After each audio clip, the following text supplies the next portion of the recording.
was. So your father is Chief Henry Ndifo Abi Enongchong.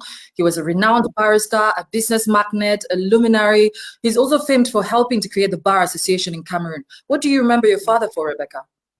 Oh my goodness, for standing up for his beliefs always in all circumstances. He was fearless, and he taught us about hard work. I've never seen anybody that worked so hard. This man worked until his last day on this earth, and he worked. He got up in the morning and started, giving instructions, and had a heart failure. But really, it's he was fearless and incredibly hardworking, very, very, very diligent, very paid a lot of attention to detail, very organized. It wouldn't seem like that when you look at how our state is going on right now, but he was somebody that was incredibly, incredibly meticulous.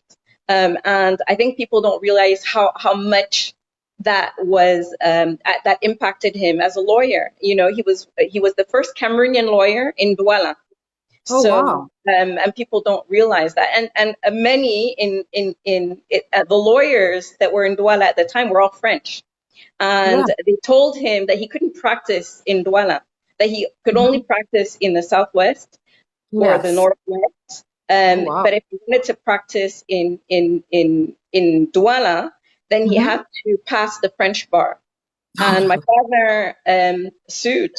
My father actually filed a lawsuit and requested £1 as £1 at the time as compensation. But he won that lawsuit, and this was the beginning of the creation of the Cameroon Bar Association.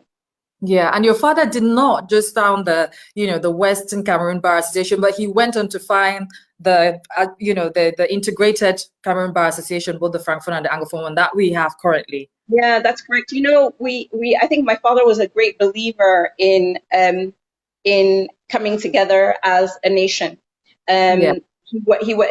Even though and this is, I always say how privileged I was to grow up in a household where this was such an important issue. We didn't start talking about the Anglophone issue in 2016.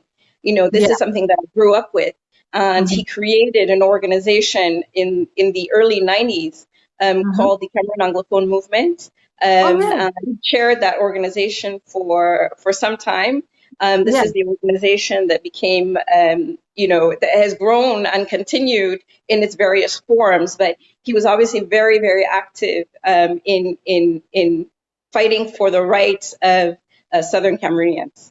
Yeah, I do remember that the Cameroon Anglophone movement were very instrumental in the first All Anglophone conference that was called in the 90s when we were discussing, the reformation of the constitution. So they were the ones who, had a huge input in the Boya Declaration that unfortunately was, ignored, and we're where we are today. So your father did great work, and may his soul rest in perfect peace.